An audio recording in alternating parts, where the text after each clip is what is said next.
विद्यार्थी मित्र हो नमस्कार. मी LD ढगे आमच्या इनोव्हेटिव्ह यू पब्लिकेशनच्या डिजिटल प्लॅटफॉर्मवर आपले हार्दिक हार्दिक स्वागत करतो. विद्यार्थी मित्र हो, आपणास माहितच आहे की सध्या आपण MCQ ची टॉपिक निहाय व्हिडिओ सिरीज पाहत आहोत. मागील व्हिडिओमध्ये आपण युनिट क्रमांक 17 DC जनरेटर यावरील काही महत्त्वपूर्ण MCQs पाहिले. पुन्हा एकदा आज आपणासमोर आमच्या पब्लिकेशनचे लेक्चरर शेख हैदर सर घेऊन आले आहेत द्वितीय वर्षातील 18वे युनिट DC मोटर यावरील काही महत्त्वपूर्ण MCQs. विद्यार्थी मित्र हो, हा व्हिडिओ आवडल्यास लाईक करा, शेअर करा व आमच्या YouTube चॅनलला सबस्क्राइब करा. त्याचबरोबर बेल आयकॉन मधील ऑल नोटिफिकेशनला क्लिक करण्यास विसरू नका. चला तर मग पाहूयात आपले 18वे युनिट DC मोटर यावरील MCQs. पहला सवाल है, what is the first operation in rewinding process? Rewinding process में पहली क्रिया कौन सी होती है? Option A removing of wedge, option B removing of windings, option B cleaning of slots, option D cutting of winding wire. अब जब भी हम रिवाइंडिंग प्रोसेस करेंगे तो रिवाइंडिंग प्रोसेस करते वक्त क्या करेगा कि जो पहले वाइंडिंग है उसको हमको क्या करना पड़ेगा, रिमूव करना पड़ेगा. उसके लिए जो वेजेस रहते हैं लकड़ी के क्या रहते हैं, होल्डर रहते हैं. अब ये क्या करेगा, जो नंबर ऑफ स्लॉट्स हमारे पास आर्मेचर के अंदर, वो स्लॉट्स के अंदर जो कंडक्टर रहते हैं, कंडक्टर को होल्ड करने के लिए पैकिंग में पैक करने के लिए हम क्या करते हैं, उसके ऊपर एक लकड़ी के वेजेस लगा देते हैं. वो वेजेस का फंक्शन क्या होता है कि वो नंबर ऑफ कंडक्टर को क्या करना, होल्ड करना. जब भी आर्मेचर हमारा क्या करेगा, रोटेट होगा तो उसके ऊपर क्या होता है, एक सेंट्रीफ्यूगल फोर्स क्या होता है, एक्ट होता है. अब ये सेंट्रीफ्यूगल फोर्स जब एक्ट होगा तो हो सकता है कि स्लॉट से कंडक्टर बाहर भी निकल सकता है. तो कंडक्टर को होल्ड करना एक पोजीशन में, पूरे कंप्लीट पैकिंग पोजीशन में रखने के लिए वेजेस का इस्तेमाल करते हैं. जब हम पहले वेजेस निकालेंगे तभी हम क्या कर सकते हैं, वाइंडिंग निकाल सकते हैं, पेपर इंसुलेशन निकाल सकते हैं, कुछ और काम कर सकते हैं. यानी सबसे पहली जो प्रोसीजर होंगी रिवाइंडिंग प्रोसेस में वो होगा रिमूविंग ऑफ वेजेस. यानी इस क्वेश्चन का जो सही आंसर होगा वो होगा option number A, removing of wedges. अगला सवाल है, which instrument is used to test armature winding for short circuit and open circuit test? Armature में वाइंडिंग के शॉर्ट सर्किट और ओपन सर्किट टेस्ट के परीक्षण के लिए कौन से उपकरण का उपयोग किया जाता है? Option A tongue tester, option B external growler, option C internal growler, option D digital multimeter. अब हम जब भी एक हमारे पास आर्मेचर है और आर्मेचर को हमको क्या करना है, शॉर्ट सर्किट और ओपन सर्किट टेस्ट परफॉर्म करना है, तो चेक करना है कि आर्मेचर हमारा शॉर्ट सर्किट है और ओपन सर्किट टेस्ट है. इसके लिए हम ग्राउलर का इस्तेमाल करते हैं. किसका? ग्राउलर का इस्तेमाल. अब हमारे पास जो ग्राउलर है, वो जो ग्राउलर दो टाइप के होते हैं. कितने टाइप के? दो टाइप का. एक है इंटरनल ग्राउलर, दूसरा है हमारे पास एक्सटर्नल ग्राउलर. जो इंटरनल और एक्सटर्नल ग्राउलर, ये दो ग्राउलर के क्या हमारे पास दो मेन टाइप है. अब जो इंटरनल ग्राउलर का जो हम खास उपयोग जो करते हैं वो बड़े आर्मेचर को टेस्ट करने के लिए, और जो एक्सटर्नल ग्राउलर है उसका उपयोग काय के लिए करते हैं, हम छोटे आर्मेचर को टेस्ट करने के लिए. तो अब जब भी हम बड़ा आर्मेचर को हम टेस्ट करेंगे तो उस वक्त हम कौन सा ग्राउलर का इस्तेमाल करेंगे? एक्सटर्नल ग्राउलर का. तो इस क्वेश्चन को जो सही आंसर है वो सही आंसर होगा option number B, external growler. अगला सवाल है, where DC compound motors are preferred? DC compound motor का उपयोग कहाँ किया जाता है? Option A constant speed under varying load, option B constant speed requirement, option C high starting torque requirement, option D constant load requirement. जो compound motor जो होता है, तो कंपाउंड मोटर का इस्तेमाल हम ऐसी जगह करते हैं जहां पर जो वेरिंग लोड है, लोड कैसा है, कांस्टेंट लोड नहीं, कंटिन्यूस क्या हो रहा है, वैरी हो रहा है, और वेरिंग लोड है, लेकिन वहां पर स्पीड का रिक्वायरमेंट क्या है, कांस्टेंट स्पीड का रिक्वायरमेंट है. फॉर एग्जांपल के तौर पे जैसे एलिवेटर है, एलिवेटर में क्या होता है, जो नंबर ऑफ जगह करना है, पर्सन क्या करना है, लिफ्ट करना है. यहाँ से एक फर्स्ट फ्लोर, सेकंड फ्लोर, 3 से 4, 5 फ्लोर पे हमको क्या करना है, कुछ लोगों को लिफ्ट करके ऊपर लेके जाना है. अब हर बार नंबर ऑफ पर्सन क्या रहेंगे, सेम नहीं रहेंगे. एक आधे बार लिफ्ट के अंदर 4 लोग हैं, 5 लोग हैं, 6 लोग हैं. मतलब क्या हो रहा है, हर बार क्या हो रहा है, कंटिन्यूस क्या हो रहा है, अलग अलग टाइप का लोड हमारे पास अवेलेबल है. लेकिन जो एलिवेटर है, एलिवेटर का स्पीड कैसा रहना, हमको कांस्टेंट रहना. ऐसा नहीं कि सडन स्पीड बढ़ेगा और सडन स्पीड डाउन होगा, ऐसा नहीं होने को. तो जो ऐसे जो खास एप्लीकेशन रहते हैं जैसे एलिवेटर है, वैसे एप्लीकेशन में क्या होता है कि कांस्टेंट स्पीड की जरूरत होती है. कैसे? कांस्टेंट स्पीड, लेकिन जो लोड रहता है, लोड कैसा रहता है, वैरिंग लोड रहता है. तो ऐसी जगह पर और ऐसे एप्लीकेशन के लिए हम कंपाउंड मोटर का इस्तेमाल करते हैं. यानी इस क्वेश्चन का जो सही आंसर होगा वो होगा constant speed under wiring load requirement, यानी ऑप्शन नंबर ए इस क्वेश्चन का सही आंसर। अगला सवाल है, what is the necessity of starter for DC motor. DC motor में स्टार्टर की आवश्यकता क्यों होती है? Option A, limit the field current, option B, limit the armature current, option C, control the motor speed, option D, limit the field voltage. अब जब भी हम मोटर स्टार्ट करेंगे तो विदाउट स्टार्ट क्यों नहीं करते? कभी कभी ऐसा भी क्वेश्चन होता है, why does not motor start without starter, या फिर अभी जैसा कि यहाँ पे क्वेश्चन क्या है कि भाई स्टार्टर की आवश्यकता क्या है और what is the necessity of starter, की जरूरत क्या है। अब जब भी हम मोटर स्टार्ट करेंगे तो हम विदाउट स्टार्टर स्टार्ट नहीं करते। उसकी वजह क्या है कि जो इसमें यहाँ पर हमारे पास जो एक डीसी मोटर का एक सर्किट समझ, ये हमारे पास क्या है, एक आर्मेचर है और यहाँ पर क्या है हमारे पास, सपोज ये हमने मोटर लगाई। अब इसमें क्या होता है, जनरली नॉर्मली जो यहाँ पे क्या है हमारे पास, यहाँ पे जनरेट होगा बैक ईएमएफ जब भी मोटर हमारा रोटेटिंग कंडीशन, और यहाँ पर सप्लाई वोल्टेज, और इसमें से जाने वाला हमारे पास कौन सा है, आर्मेचर करंट आई।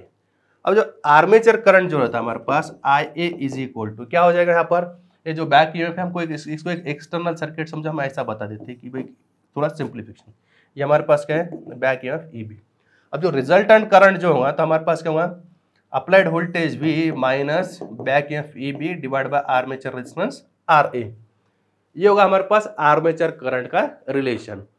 अब क्या होता है जब ये बैक ईएमएफ कब प्रोड्यूस होता है, जब बैक ईएमएफ का मतलब क्या होगा, हमारे पास ये आर्मेचर है, ये आर्मेचर क्या होगा, जब भी मैग्नेटिक फील्ड में रोटेट होगा तो क्या करेगा, मैग्नेटिक फील्ड कट करेगा, और मैग्नेटिक फील्ड कट करने के बाद में उसमें क्या होगा, according to Faraday's law of electromagnetic induction के हिसाब से उसमें क्या होगा, कुछ ना कुछ अमाउंट में क्या होगा, ईएमएफ इंड्यूस होगा, और वो ईएमएफ इंड्यूस क्या रहता है, अपोजिट टू क्या रहेगा, सप्लाई वोल्टेज के opposite, according to Lenz law. अब ये क्या होगा, इसकी जो बैक ईएमएफ की डायरेक्शन क्या है, एग्जैक्टली इसके अपोजिट है, जो सप्लाई वोल्टेज है उसके अपोजिट में रहेगा। तो क्या होगा, यहाँ पे जो आर्मेचर करंट है, वो आर्मेचर करंट क्या होगा, दो वोल्टेज का रिजल्टेंट रहेगा, मतलब दो वोल्टेज के डिफरेंस पर डिपेंड करेगा, किसके, अप्लाइड वोल्टेज वी और बैक ईएमएफ ई बी, यानी इसका जो डिफरेंस है इसके ऊपर क्या होगा, आर्मेचर करंट डिपेंड करेगा। और उसके बाद में जो आर्मेचर रेजिस्टेंस की वैल्यू रहती है क्या रहती है, बहुत कम रहती है, मतलब एकदम वेरी स्मॉलर अमाउंट, 0.02 0.05, बहुत एकदम वेरी लो अमाउंट पे। अब यहाँ पर जो आर्मेचर करंट है वो डिपेंड करता है तुम्हारा ये दोनों के डिफरेंस पे, लेकिन जब मोटर हमारे का आता है स्टार्टिंग टाइम में, कम टाइम में, स्टार्टिंग में, जब हम इनिशियली मोटर स्टार्ट करें, सपोज ऐसा कंसिडर करो कि अभी हमारे पास ये मोटर कैसी है, स्टॉप पोजीशन में, कौन से पोजीशन में, स्टॉप पोजीशन में। अब हमने जैसा स्विच ऑन करे, अब क्या हो रहा है, जब नॉर्मल जब मोटर हमारा स्टार्टिंग टाइम में, अभी आर्मेचर रोटेट हो रहा क्या, नहीं हो रहा, आर्मेचर रोटेट नहीं होगा तो कोई भी टाइप का मैग्नेटिक फील्ड कट करेगा, नहीं करेगा, यानी यहाँ पे जो बैक ईएमएफ इंड्यूस जो होगा वो कितना रहेगा, जीरो रहेगा। कब, at the time of starting, यानी स्टार्टिंग में जो बैक ईएमएफ रहता है, एट स्टार्टिंग बैक ईएमएफ कितना रहेगा, जीरो रहेगा, ये बैक ईएमएफ मैंने जीरो रहता है, तो I A is directly proportional to क्या हो जाएगा, V divide by R A, V divide by R A, क्योंकि स्टार्टिंग कंडीशन में क्या है, बैक ईएमएफ की वैल्यू क्या है, जीरो है। अब अगर ये वैल्यू अगर जीरो होंगी तो armature current directly proportional to applied voltage पर, क्या पड़ेगा, अप्लाइड वोल्टेज पे। तो अब ये जो आर्मेचर करंट है वो क्या पे डिपेंड कर रहा, सप्लाइड वोल्टेज पर। अब इसलिए हम क्या कर दे, और मोटर क्या करेगा, हमारा इनिशियली स्टार्टिंग करंट क्या रहेगा, बहुत ज्यादा लेगा, क्या रहेगा, बहुत ज्यादा, क्योंकि जो आर्मेचर रेजिस्टेंस की वैल्यू क्या है, बहुत कम रहती है। फॉर एग्जांपल ऐसा कंसीडर करके चलो कि हमारे पास armature current, armature resistance R is equal to, ऐसा कंसीडर करके चल रहा है एग्जांपल के तौर पे 0.5 ओहम है, सप्लाई वोल्टेज की वैल्यू हमारे पास 220 है। अब ये इनिशियल कंडीशन में जो armature current I A is equal to, अब बैक ईएमएफ की वैल्यू क्या है हमारे पास, स्टार्टिंग टाइम में जीरो, ये स्टार्टिंग टाइम का एग्जांपल है, ठीक है। अब क्या हो रहा है, यहाँ पे अगर हमने जीरो रख दिया तो क्या हुआ, armature current V divide by R, इसका मतलब क्या होगा, 220 डिवाइड बाय 0.5, यानी लगभग हमारे पास होगा 440 एम्पियर। अब सपोज एक मोटर थी हमारे पास, ये मोटर की रेटिंग ये है हमारे पास, और इसका normal rated current suppose ampere कितना है हमारे पास, 20 एम्पियर तक ये मोटर रेटेड करंट कैरी कर सकते, लेकिन स्टार्टिंग में करंट कितना जा रहा है, 440 एम्पियर। मतलब ऐसा हो सकता है कि अब ये मोटर हमारा इतना करंट लेने के बाद में थोड़ी देर बाद में और हीट होना, और हीट होने के बाद थोड़ी देर से और वो जल जाना, तो ऐसा भी हो सकता है। इसलिए ये जो लार्ज करंट है, ये लार्ज करंट लिमिट करने के लिए, आर्मेचर लिमिट करने के लिए हम क्या करते हैं, स्टार्टर का इस्तेमाल करते हैं। अब स्टार्टर जो रहता है क्या रहता है कि इनिशियली क्या रहता है, अब बंच ऑफ रजिस्टर, क्या रहता है, बंच ऑफ रजिस्टर रहता है, क्या रहता है, बंच ऑफ रजिस्टर। वो क्या करते हैं हम ऐसा आर्मेचर के सीरीज में नंबर ऑफ क्या कर दिया ऐसे,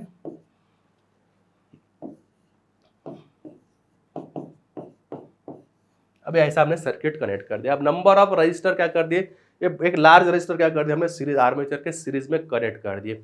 अब यहाँ पर क्या हुआ, जो सप्लाई वोल्टेज है जो मोटर को, वो डायरेक्टली नहीं जाएगा, मोटर डायरेक्टली जाएगा क्या, नहीं जाएगा, वो जाएगा कहाँ पे, ये आर्मेचर रजिस्टर, ये सीरीज में जो एक्सटर्नल रजिस्टर जो ऐड करे उसके थ्रू जाएगा।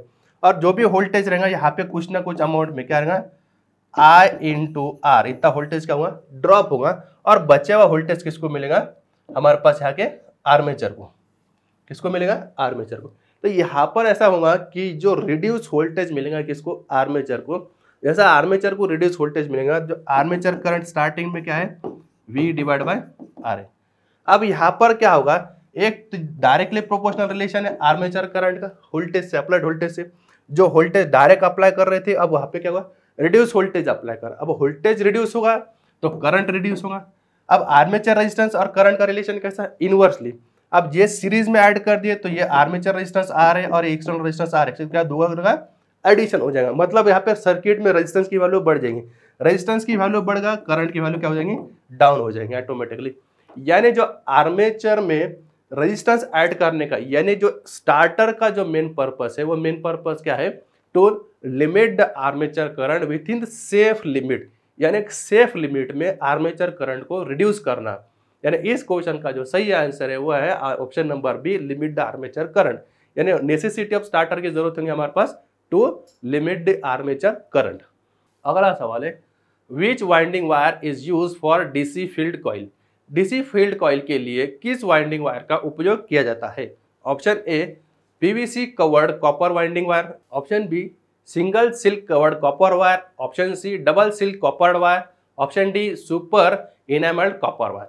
अब जब भी हम अगर फील्ड कॉइल अगर हमको बनाना है तो उसके लिए कौन से वायर का इस्तेमाल करेंगे, normally super enamelled copper wire का हम इस्तेमाल करते हैं फॉर मेनली पर्पज क्या है। अब कभी कभी सुपर इनेमल्ड वायर, इसका और भी क्या का इस्तेमाल करते हैं फॉर डोमेस्टिक अप्लायंसेस, पंप के लिए, मोटर के लिए, स्टेबलाइजर के लिए, ट्रांसफार्मर के लिए, फैंस के लिए। तो auto electric heavy duty domestic application के लिए खास तौर पे हम इस फंक्शन का हम इस्तेमाल करते हैं, किसका, इनेमल्ड कॉपर वायर का। तो इस क्वेश्चन का जो सही आंसर होगा वो होगा option number D, super enamelled copper wire. अगला सवाल है, which speed control method of DC series motor is use for electric train, electric train के लिए डीसी सीरीज मोटर की कौन सी गति नियंत्रण का उपयोग किया जाता है। Option A supply voltage control method, option B field tapping control method, option C armature diverter method, option D field diverter method. अब जब भी हम अगर इसको ट्रैक्शन की बात करें, ट्रैक्शन यानी कि इलेक्ट्रिक ट्रेन की बात करेंगे, तो इलेक्ट्रिक ट्रेन में स्पीड कंट्रोल करना है, कहाँ पर, इलेक्ट्रिक ट्रेन में। तो यहाँ पर कौन सी मोटर कौन सा इस्तेमाल किया गया, डीसी सीरीज मोटर, कौन था, डीसी सीरीज मोटर।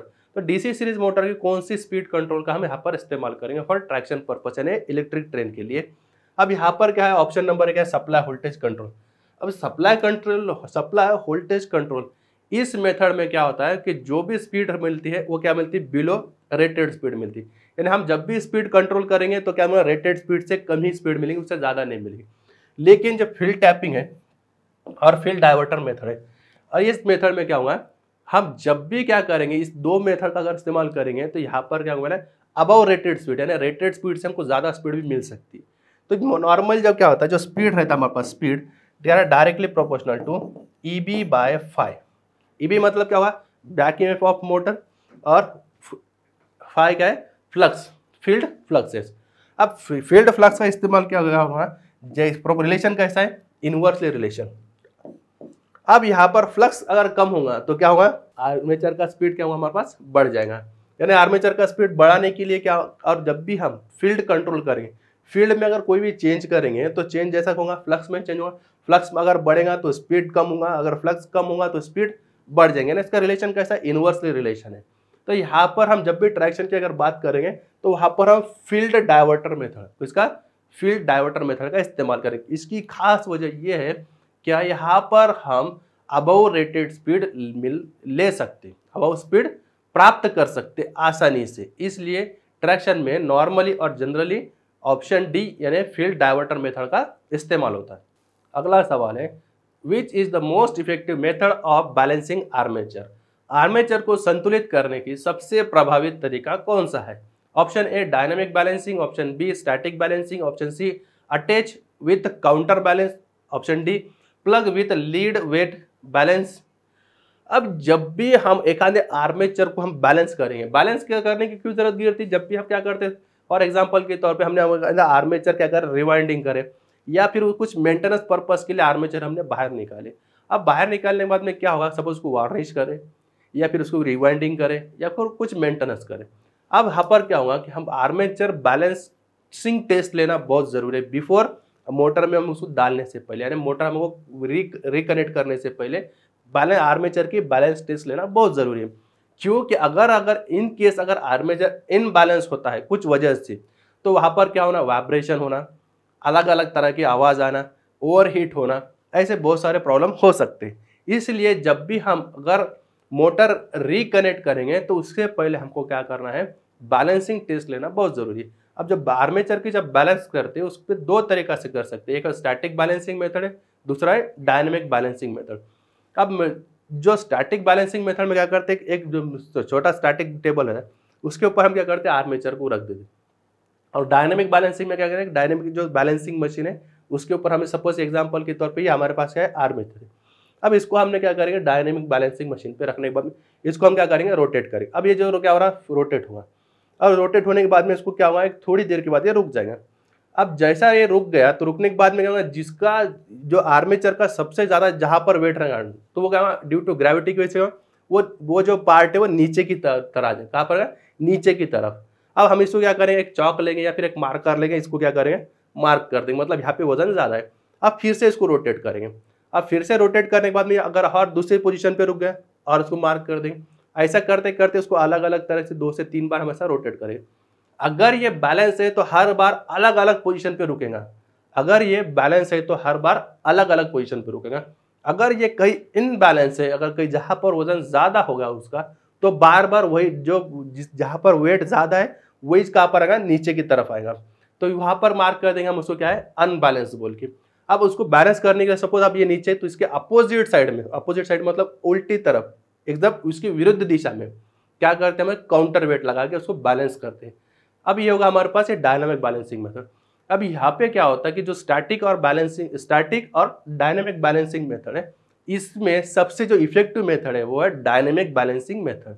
यानी इस क्वेश्चन में यहाँ पे पूछा गया कि इफेक्टिव मेथड कौन सी है, स्टैटिक और डायनामिक। ये तो 2 मेथड है हमारे पास, नीचे 2 ऑप्शन तो कंप्लीटली गलत है। तो इसलिए क्या हुआ यहाँ पर, सब इस क्वेश्चन का जो सही आंसर है वो होगा option number A, dynamic balancing method. अगला सवाल है, what is the purpose of series register connected with holding coil in a DC 4 point starter? DC 4 point starter में होल्डिंग कॉइल के सीरीज में जुड़े हुए रजिस्टर का उद्देश्य क्या है? Option A, increase the voltage in holding coil, option B, increase the current in holding coil, option C, limit the current in holding coil, option D, decrease the voltage in holding coil.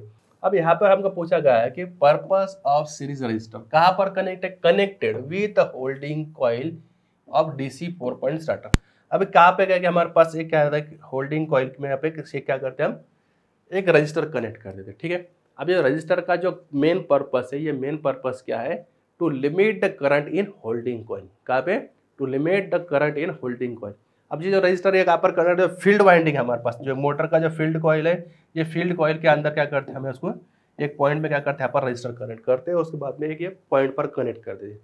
अब जब भी ये field coil में current जाएगा, कहाँ से जाएगा, वो रजिस्टर थ्रू जाएगा, क्योंकि उसके सीरीज में कनेक्ट है। और ये रजिस्टर क्या करेगा, जो भी करंट आ रहा है उसको क्या करेगा, अपोज करेगा और एक सेफ लिमिट में कंट्रोल करके रखेगा। यानी लिमिट करना, यानी क्या करना, कम करना, किसका काम है, ये सीरीज रजिस्टर काम है। कहाँ पे कनेक्ट है, फील्ड कॉइल के साथ में, कहाँ पे, फील्ड कॉइल के सीरीज में, मतलब फील्ड कॉइल में जाने वाला करंट को क्या करना है, लिमिट करना है। यानी इस क्वेश्चन का जो सही आंसर है वो है to limit the current in holding coil, option number C. अगला सवाल है, why commutator are sparking heavily? Commutator में हेवी स्पार्किंग क्यों होती है? Option A, incorrect direction of rotation, option B, incorrect field connection, option C, incorrect brush position, option D, incorrect armature connection. अब यहाँ पर क्वेश्चन कहा गया हमको कि कम्यूटेटर में हेवी स्पार्किंग क्यों होती है। अब जो कम्यूटेटर में हेवी स्पार्किंग क्यों होती है, इसकी खास वजह होती है एक आर्मेचर रिएक्शन। क्या होता है? Armature reaction. अब आर्मेचर रिएक्शन में क्या होता है, नॉर्मल जो हमारे पास ये आर्मेचर है, तो आर्मेचर में क्या होता है, ये हमारे पास क्या, ये ब्रशेस है। अब ये जो ब्रशेस है, ये ब्रशेस की जो पोजीशन रहती है हमारे पास, ये क्या रहती है, कहाँ पर रहता है, GNA, मतलब क्या बोलते हैं उसको, ज्योमेट्रिकल न्यूट्रल एक्सिस, और दूसरा हमारे पास क्या है, MNA, मैग्नेटिक न्यूट्रल एक्सिस। अब यहाँ पर जो इंड्यूस EMF की वैल्यू क्या रहती है, EM है, E की वैल्यू कितनी थी, 0 रहती। तो यहाँ पर क्या होगा, जब भी हम ब्रश प्लेस करेंगे तो स्पार्किंग नहीं होंगी। लेकिन अब ड्यू टू क्या होता है, आर्मेचर रिएक्शन की वजह से, आर्मेचर रिएक्शन की वजह से क्या होता है, ये ब्रशेस की जो पोजीशन है क्या होती है, थोड़ी सी शिफ्ट हो जाती है। मतलब ये ब्रश कहाँ पर आ गए, सपोज यहाँ पर आ गए। अब यहाँ पर क्या है, GNA और MNA की पोजीशन क्या हुआ, शिफ्ट हो गई। इसकी वजह से यहाँ पर क्या हुआ, हमारे पास में हेवीली स्पार्किंग हुआ। क्या हुआ, हेवीली स्पार्किंग, क्योंकि यहाँ पे जो EMF इंड्यूस होगा वह नॉट इक्वल टू 0, कुछ ना कुछ अमाउंट में यहाँ पर EMF इंड्यूस होने वाला है। तो इसकी वजह से यहाँ पर क्या होती है, हेवी स्पार्किंग होती है। एक काय की वजह से होता है, आर्मेचर रिएक्शन की वजह से। उस आर्मेचर रिएक्शन की वजह से क्या हुआ, ये ब्रशेस की पोजीशन क्या हो गई, शिफ्ट हो गई। मतलब क्या होगा, इनकरेक्ट पोजीशन, क्या होगा, इनकरेक्ट पोजीशन ऑफ ब्रशेस, यानी जो ब्रशेस का जो पोजीशन हमारे पास कैसा है, इनकरेक्ट है। यानी इस क्वेश्चन का जो सही आंसर होगा वो होगा option number C, incorrect brush position. अगला सवाल है, what is the name of DC motor. DC motor का नाम क्या है। Option A DC differential compound motor, option B DC series motor, option C shunt motor, option D DC cumulative compound motor. अब ये जो मशीन दिया वाला example हमारे यहाँ पे इमेज में, ये मशीन का हमको नाम बताना क्या है बोल के। अब देखो, जो भी DC मोटर का जो मशीन का और DC मोटर का जो क्लासिफिकेशन होता है कि टाइप्स कैसे हुए, वो टाइप्स का होते हैं according to connection of shunt field winding और आर्मेचर वाइंडिंग। यानी आर्मेचर वाइंडिंग और शंट फील्ड वाइंडिंग के कनेक्शन हम किस तरह कनेक्ट करते हैं, उस हिसाब से वो उस मोटर के क्लासिफिकेशन होती है। जैसे सीरीज मोटर, तो सीरीज मोटर में क्या होगा, दोनों भी जो है आर्मेचर और फील्ड वाइंडिंग दोनों सीरीज में कनेक्ट हो जाएंगे। कैसे, अब फॉर एग्जांपल के तौर पे हमारे पास क्या है, ये आर्मेचर है। अभी आर्मेचर को क्या करें, फील्ड कॉइल, ये कैसा कनेक्ट कर दिए, सीरीज में कनेक्ट कर दिए। तो ये कौन सा मोटर होगा, DC सीरीज मोटर। अब यहाँ पर क्या है, जो एक फील्ड आर्मेचर वाइंडिंग और फील्ड वाइंडिंग दोनों कैसे सेम पॉइंट पर कनेक्ट करें, मतलब कैसा कनेक्टेड है, पैरेलली कनेक्टेड। कहाँ पे कनेक्ट करें, पैरेलली, क्योंकि जो है ये पॉजिटिव पोलैरिटी और नेगेटिव पोलैरिटी दोनों भी कैसा कनेक्टेड है, पैरेलली कनेक्टेड है। इस वजह से जो होगा वो कैसा होगा, शंट मोटर। कौन सा हो जाएगा, DC शंट मोटर। जब भी हम दोनों को पैरेलली कनेक्ट करें, अरे दोनों का अगर कॉम्बिनेशन करते तो क्या होता है, कंपाउंड मोटर। दोनों कॉम्बिनेशन करते तो कंपाउंड मोटर। अब यहाँ पे क्या, what is the name of DC motor. DC motor का नाम क्या है, क्योंकि ये जो आर्मेचर है और फील्ड कॉइल है दोनों कैसा पैरेलली कनेक्ट है। इस वजह से इस मोटर का जो टाइप हो जाएगा कौन सा होगा, DC शंट मोटर। कौन सा होगा, DC शंट मोटर। यानी इस क्वेश्चन का जो सही आंसर है वो है option number C, DC shunt motor. अगला सवाल है, what is the effect in a DC shunt motor if its supply terminal are interchange. यदि सप्लाई के टर्मिनल्स को आपस में बदल देते हैं तो DC शंट मोटर पर क्या परिणाम होगा। अब जब भी हम किसी DC शंट मोटर की बात करें, कौन सी बात करें, DC shunt motor. DC shunt motor मतलब क्या, ये आर्मेचर है हमारे पास, और उसके क्या करें, फील्ड वाइंडिंग कैसा कनेक्ट कर दिया हमने, सब इधर से कनेक्ट कर, अब ये फील्ड वाइंडिंग, और यहाँ पे क्या कनेक्ट कर दिया हमने, सप्लाई कनेक्ट कर दिया, वोल्टेज भी, ये आर्मेचर, ये हमारे पास फील्ड वाइंडिंग। अब यहाँ पर क्या हो रहा है कि इसको हम अगर सप्लाई अगर इंटरचेंज कर देते हैं, सप्लाई की पोलैरिटी माइनस प्लस, अगर ऐसा कनेक्ट करें, प्लस है ये माइनस है, ठीक है, या फिर उसके विपरीत, पहले हमारे पास सप्लाई पोलैरिटी ऐसा है तो मोटर कैसा रोटेट होगा, या फिर इसकी पोलैरिटी अगर चेंज कर रहा हूँ। अब यहाँ पर हमको क्या बात मेंशन किया गया कि DC शंट मोटर, कौन सी मोटर बात करें, DC shunt motor. DC shunt motor में क्या रहता है, ये फील्ड वाइंडिंग और दूसरा कौन सा हमारे पास, आर्मेचर वाइंडिंग। ये दोनों वाइंडिंग को कैसा कनेक्ट करते हैं हम, सप्लाई के पैरेलल में, यानी शंट मोटर हुए। अब यहाँ पर क्या होता है कि अगर हमने सप्लाई के टर्मिनल्स को इंटरचेंज कर दे, इंटरचेंज मतलब क्या, ये पॉजिटिव था ये नेगेटिव था, अब यहाँ पे नेगेटिव कर देंगे, यहाँ पर पॉजिटिव कर देंगे, मतलब क्या हो जाएगा, ये पोलैरिटी हमारे पास इंटरचेंज होगी। इंटरचेंज होगा मतलब क्या होगा, अभी ये नेगेटिव है, ये पॉजिटिव पोलैरिटी चेंज होगी। अब यहाँ पर क्या हुआ कि यहाँ पे मोटर पे कोई भी इफेक्ट नहीं हुआ, क्या हुआ, कोई भी इफेक्ट नहीं हुआ। मतलब जो प्रीवियस सप्लाई पोलैरिटी पे जो मोटर ऑपरेट होती थी जो डायरेक्शन में, अभी भी सेम डायरेक्शन में ही रोटेट होंगी, मतलब मोटर पे कोई भी इफेक्ट नहीं होने वाला है। बट अगर हमको इसकी डायरेक्शन अगर चेंज करना है, इसकी डायरेक्शन ऑफ रोटेशन अगर चेंज करना है, तो हम एक काम कर सकते हैं, एक तो ये आर्मेचर के कनेक्शन को रिवर्स कर सकते हैं, या फिर ये फील्ड कॉइल के कनेक्शन को रिवर्स कर सकते हैं। अगर ये दो में से अगर किसी की भी अगर सप्लाई टर्मिनल्स को अगर हम इंटरचेंज करते हैं, तो वहां पर डायरेक्शन ऑफ रोटेशन क्या हो जाती है, रिवर्स हो सकती है। लेकिन सप्लाई पोलैरिटी में अगर कोई भी चेंज करते हैं, तो वहां पर मोटर पर कोई किसी भी तरह का कोई भी परिणाम नहीं होगा। यानी इस क्वेश्चन का जो सही आंसर है वो है motor run in same direction, यानी ऑप्शन नंबर बी इस क्वेश्चन का सही आंसर होगा। Option A Fleming right hand rule, option B right hand palm rule, option C Fleming left hand rule, option D right hand grip rule.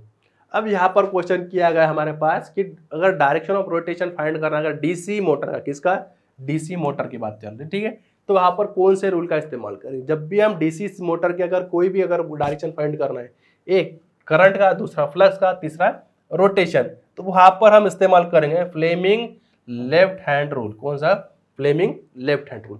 और जब Fleming left hand rule है तो उसका मतलब क्या होता है कि क्या कि हमारे पास जो राइट लेफ्ट हैंड है, सॉरी कौन सा, लेफ्ट हैंड है, वो लेफ्ट हैंड के तीन जो फिंगर है, तीन फिंगर कौन कौन से, पहला थंब, दूसरा फोर फिंगर, या और तीसरा मिडल फिंगर, ये आपस में कैसा होना, परपेंडिकुलर होना। कैसे होना, परपेंडिकुलर, मतलब इसमें और इसमें, ये थंब और फर्स्ट फिंगर, या फिर इसको फोर फिंगर भी बोल सकते हैं, ये दोनों का जो डिस्प्लेसमेंट है, दोनों में जो एंगल है कितना रहना, 90 डिग्री। इसमें और मिडल फिंगर में कितना रहना, 90 डिग्री। इसमें और इसमें कितना रहना, 90 डिग्री। मतलब तीनों भी एक में के साथ में, यानी म्यूचुअली कैसा रहना, परपेंडिकुलर, यानी कैसा, डिस्प्लेसमेंट 90 डिग्री होना सभी में, इसमें एग्जैक्टली राइट एंगल में होना।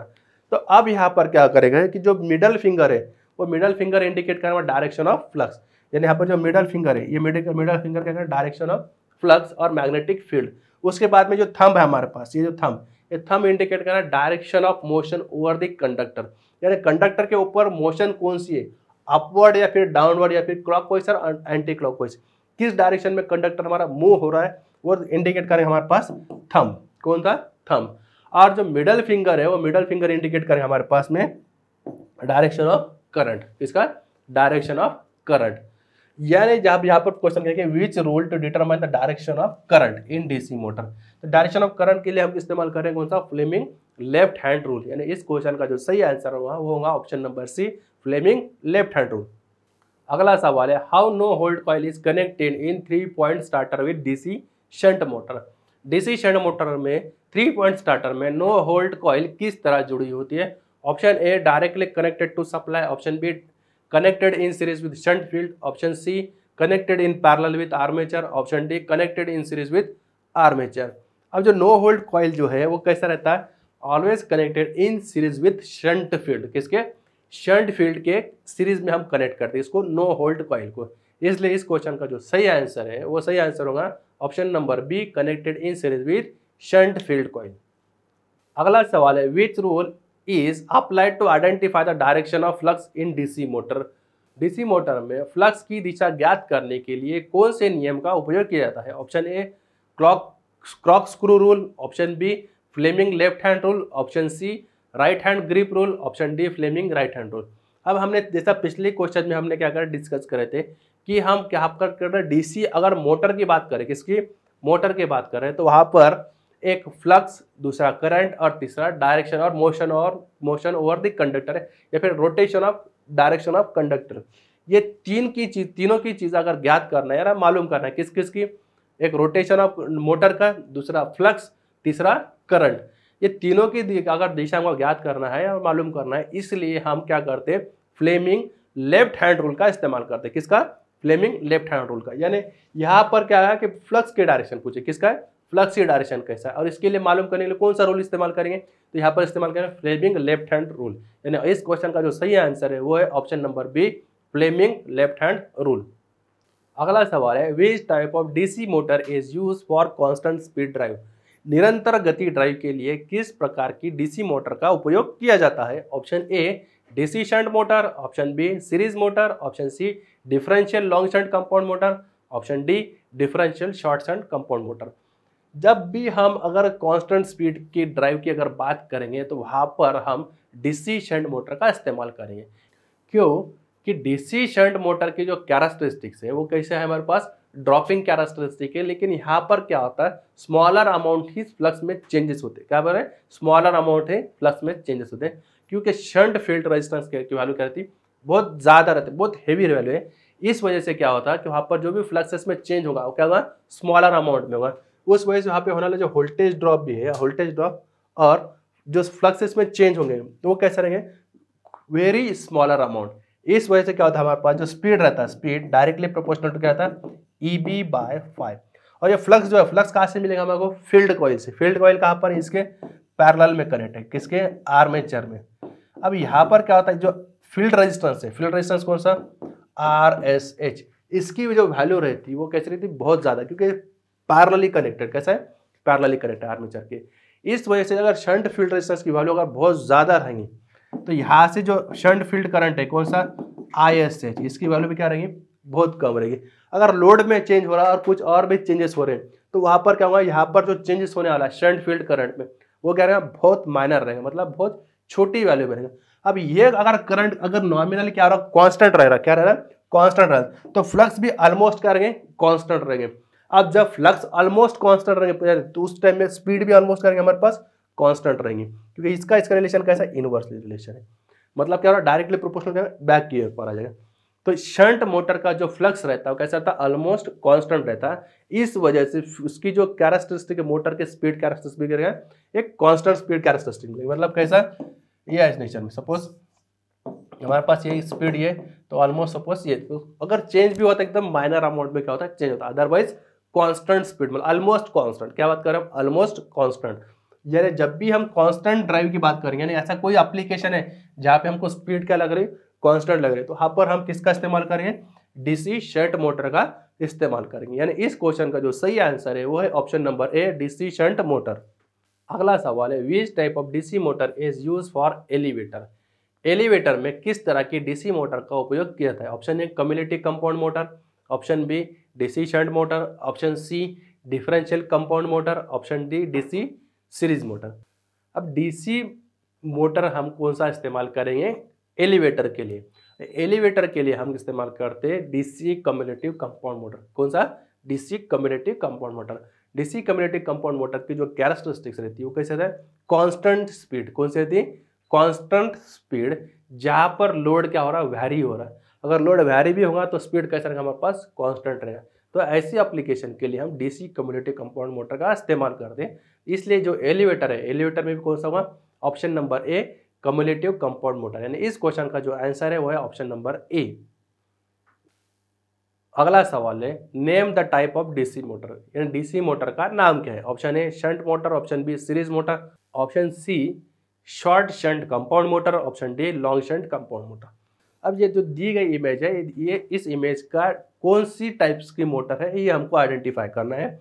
अब जब भी हम मोटर के कनेक्शन किस तरह से करते हैं, मोटर के कौन से, आर्मेचर के और फील्ड वाइंडिंग के, इस तरह से क्या होता है उस मोटर के क्लासिफिकेशन थे। अगर फील्ड वाइंडिंग और आर्मेचर वाइंडिंग अगर हमने सीरीज में कनेक्ट कर दिए तो कौन सा होगा, सीरीज मोटर। अगर पैरेलली कनेक्ट कर दिए तो कौन सा होगा, शंट मोटर। दोनों कॉम्बिनेशन अगर करें तो कौन सा होगा हमारे पास, कंपाउंड मोटर। अब यहाँ पे तो दोनों का कॉम्बिनेशन है, एक सीरीज फील्ड और शंट फील्ड। अगर दो फील्ड का इस्तेमाल करेंगे तो हो जाएगा कंपाउंड मोटर। अब यहाँ पे तीन वाइंडिंग दिख रही है, कौन कौन सा दिख रहा है, एक आर्मेचर, दूसरा एक शंट फील्ड और एक सीरीज फील्ड। अब यहाँ पे जब तीन वाइंडिंग होंगे तो कौन सा होगा, तो कंपाउंड मोटर। अब एक तो हो सकता है कंपाउंड, एक तो शॉर्ट शंट कंपाउंड हो सकता है, या फिर डिफरेंशियल कंपाउंड, या फिर सप्लाई के साथ उससे कनेक्शन कैसे, उस तरह से होगा कम्युनिटी कंपाउंड और डिफरेंशियल कंपाउंड। अब यहाँ पे जो दिख रहा है कितने वाइंडिंग दिख रहे हैं, 1 2 3 नंबर ऑफ 3 वाइंडिंग दिख रहे हैं, यानी कौन सा होगा, ये डेफिनेटली कौन सा कंपाउंड मोटर है। यानी ऑप्शन ए और ऑप्शन बी तो यहाँ से हट गया। अब कौन सा शॉर्ट शंट है कि लॉन्ग शंट है। अब जब भी शंट फील्ड वाइंडिंग आर्मेचर के पैरेलल में कनेक्ट करेंगे और दूसरा फील्ड वाइंडिंग भी हम क्या करें, उसके पैरेलल में कनेक्ट कर दिए, तो क्या करें, सप्लाई के सीरीज में कनेक्ट कर दिए, तो ये कौन सा होगा, शॉर्ट शंट कंपाउंड। कौन सा होगा, शॉर्ट शंट कंपाउंड मोटर। अगर हम इसको अगर अपोजिट में कनेक्ट करते, कैसा कि आर्मेचर क्या, एक आर्मेचर ले लिया ऐसा, ये एक फील्ड वाइंडिंग और ये आर्मेचर, और यहाँ पर एक हमारे पास ये एक आर्मेचर। अब ये कौन सा होगा हमारे पास, लॉन्ग शंट। कौन सा होगा, लॉन्ग शंट, क्योंकि यहाँ पे एक फील्ड वाइंडिंग किसके, आर्मेचर के सीरीज में, और इनके फील्ड, इनके पैरेलल में एक और एक फील्ड वाइंडिंग है। तो ये कौन सा होगा हमारे पास, लॉन्ग शंट। अब ये कौन सा होगा, शॉर्ट शंट। यानी इस क्वेश्चन का जो सही आंसर है, यानी इमेज में दिए गए जो मोटर है वो मोटर का नाम है शॉर्ट शंट कंपाउंड मोटर, यानी ऑप्शन नंबर सी इस क्वेश्चन का सही आंसर। अगला सवाल है, which formula is use to calculate the speed of DC motor. यानी डीसी मोटर में हम स्पीड यानी गति ज्ञात करने के लिए कौन से सूत्र का इस्तेमाल करेंगे। ऑप्शन ए है N is equal to EB by 5, option B है N is equal to 5 by EB, option C है N is equal to EB 5 by 120, option D है N is equal to EB 5 by 60। अब जो EB bye हमारे पास जो speed है, speed का relation क्या आता है हमारे पास, जैसा हम नॉर्मली हमारे पास क्या है कि बैक ईएमएफ जो रहता है EB, तो EB इज इक्वल टू क्या रहता है हमारे पास मोटर में P5ZN बाय 60A, क्या होगा 60A।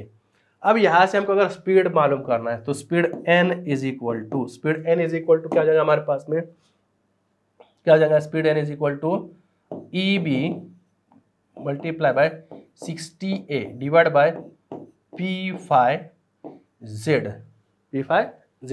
अब ऐसा समझ के चलो कि जो भी हमारे पास है एट फिक्स नंबर ऑफ पोल है, फिक्स पैरेलल पाथ है, सब कुछ फिक्स एक मोटर हमारे पास बने। उसके बाद में जो वेरिएबल है हमारे पास क्या है, EB और फ्लक्स, मतलब क्या N डायरेक्टली प्रोपोर्शनल टू क्या होगा EB बाय 5। यानी जो स्पीड का जो सूत्र है जिसमें से दिए वाले ऑप्शन में वो क्या होगा EB N is equal to EB by 5। अब EB बाय 5 का हमारे पास ऑप्शन नंबर ए, यानी इस क्वेश्चन का जो सही आंसर है वो सही आंसर क्या हमारे पास, option number A EB by 5।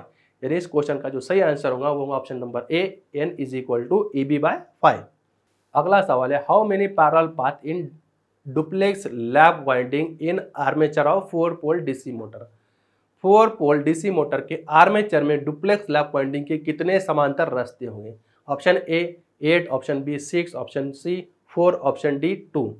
अब जब लैप वाइंडिंग है तो लैप वाइंडिंग में क्या हुआ, यहाँ पर कभी कभी लैप वाइंडिंग में नंबर ऑफ पैरेलल पाथ हम जिसको ए बोलते हैं वो इक्वल टू क्या होगा पी, यानी क्या हुआ ए इज इक्वल टू क्या हो जाएगा। अब यहाँ पर पोल कितना है 4 है, लेकिन यहाँ पर एक थोड़ा सा चेंज किया गया, यहाँ पे क्या है सिंप्लेक्स नहीं, कौन सा है डुप्लेक्स वाइंडिंग। कौन सी वाइंडिंग है, डुप्लेक्स वाइंडिंग। तो डुप्लेक्स वाइंडिंग क्या रहते हैं, मल्टीपल ऑफ 2। क्या है, जो भी पैरेलल पाथ रहेंगे वो कितने मल्टीपल ऑफ 2, यानी इसको मल्टीप्लाई करेंगे 2, यानी कितने होंगे total number of parallel path 8। कितने गए 8, मतलब 4 पोल में कितने होंगे, अगर लैप वाइंडिंग है तो उसके नंबर ऑफ पैरेलल पाथ कितने हो गए 8। यानी इस क्वेश्चन का जो सही आंसर होगा वो होगा ऑप्शन नंबर ए 8 पैरेलल पाथ। अगला सवाल है, which material is use for starting resistance of DC starter. DC starter में स्टार्टिंग रेजिस्टेंस के लिए कौन से सामग्री का उपयोग किया जाता है। Option A manganin, option B nichrome, option C eureka, option D constantine. अब यहाँ पर हमको क्वेश्चन पूछा गया कि डीसी स्टार्टर में स्टार्टिंग रेजिस्टेंस के लिए कौन से मटेरियल का इस्तेमाल करते हैं, वहाँ पर हम यूरेका का इस्तेमाल करते हैं। कौन सा, यूरेका। यानी इस क्वेश्चन का जो सही आंसर होगा वो होगा option number C eureka. Which rule determine the direction of rotation of armature in DC motor. DC motor में आर्मेचर रोटेशन की दिशा ज्ञात करने के लिए कौन से नियम का उपयोग किया जाता है। Option A right hand grip rule, option B Fleming left hand rule, option C right hand palm rule, option D Fleming right hand rule. अब जैसा हमने पिछले क्वेश्चन में ही 2 बार इसको डिस्कस कर दी कि जब भी हम अगर direction of rotation of motor DC motor की बात करें, मोटर की बात करें, तब वहाँ पर डायरेक्शन ऑफ रोटेशन, फ्लक्स की डायरेक्शन और करंट की डायरेक्शन, हम ये 3 direction Fleming left hand rule से मालूम कर सकते। किससे, फ्लेमिंग लेफ्ट हैंड रूल से आसानी से मालूम कर सकते। यानी यहाँ पर क्वेश्चन क्या गया कि direction of rotation of armature की यानी कंडक्टर की दिशा कौन से डायरेक्शन में रोटेट होगा, ये हमको अगर फाइंड करना है तो वहाँ पर हम कौन से रूल का इस्तेमाल करेंगे, फ्लेमिंग लेफ्ट हैंड रूल। यानी इस क्वेश्चन का जो सही आंसर होगा वो होगा option number B Fleming left hand rule. अगला सवाल है, which instrument is use to measure armature winding resistance. Armature resistance की गणना करने के लिए किस उपकरण का उपयोग किया जाता है। Option A Kelvin bridge, option B multimeter, option C series type ohm meter, option D megger. अब यहाँ पर हमको क्या दिया है कि भाई आर्मेचर रेजिस्टेंस किसकी बात करें, हमको armature resistance, armature winding resistance. जो आर्मेचर वाइंडिंग रेजिस्टेंस रहता है हम उसको क्या बोलते हैं, आर्मेचर रेजिस्टेंस RA। इसकी जो वैल्यू रहती है, वैल्यू क्या रहती है, बिलो 1 ओम। ऑलमोस्ट ज़्यादातर क्या रहेगा, बिलो 1 ओम। मतलब क्या रहेगा, आर्मेचर की वैल्यू रहेंगी वो क्या रहेगा, लेस देन। अब यहाँ पर हमको पूछा गया है कि आर्मेचर वाइंडिंग की रेजिस्टेंस की अगर मेजर करना है, क्या करना है, मेजर करना है ना, उसकी गणना करना है, तो कौन सा उपकरण उपयोग करें, कौन सा उपकरण का इस्तेमाल करेंगे। तो आर्मेचर रेजिस्टेंस जो रहता है RA, वो क्या रहता है, ऑलमोस्ट क्या रहता है 0.05 0.06 कुछ ना कुछ, यानी 1 ओहम से नीचे। मतलब क्या है, armature resistance RA less than 1 ohm. क्या है, ऑलमोस्ट ज़्यादातर केस में ऐसा वैल्यू रहता है कि स्मॉलर अमाउंट क्या रहेगा, स्मॉलर अमाउंट यानी 1 ओहम से नीचे रहेगा। अब जो 1 ओहम से जो नीचे जो रेजिस्टेंस रहता है उसको क्या, कौन सी कैटेगरी में आता है, हमारे पास लो रेजिस्टेंस। हमारे पास रेजिस्टेंस के बाद अलग अलग 3 अलग अलग category, low resistance, medium resistance और हाई रेजिस्टेंस। जो लो रेजिस्टेंस है, लो रेजिस्टेंस मेजर करने के लिए हम कौन सा इस्तेमाल करते हैं, केल्विन डबल ब्रिज। कौन सा, केल्विन डबल ब्रिज। यानी हम जब भी आर्मेचर रेजिस्टेंस की वैल्यू अगर मेजर करना है हमको, तो हम यहाँ पर इस्तेमाल करें केल्विन ब्रिज। किसका इस्तेमाल करें, केल्विन ब्रिज का। यानी इस क्वेश्चन का जो सही आंसर है वो है ऑप्शन नंबर ए, केल्विन ब्रिज। अशा प्रकारे आज आपण युनिट क्रमांक 18 डीसी मोटर यावरील MCQs पाहिले। पुढील व्हिडिओमध्ये आपण युनिट क्रमांक 19 AC 3 फेज मोटर या चॅप्टर वरील काही महत्त्वपूर्ण MCQs पाहणार आहोत। तेव्हा भेटूयात पुढील व्हिडिओमध्ये एका नवीन माहितीसह। हा व्हिडिओ आवडल्यास लाईक करा, शेअर करा व आमच्या IVVP ऑनलाइन या YouTube चॅनलला सबस्क्राइब करा। बेल आयकॉन मधील ऑल नोटिफिकेशनला क्लिक करा, जेणेकरून नवनवीन व्हिडिओची माहिती आपणास मिळेल। धन्यवाद।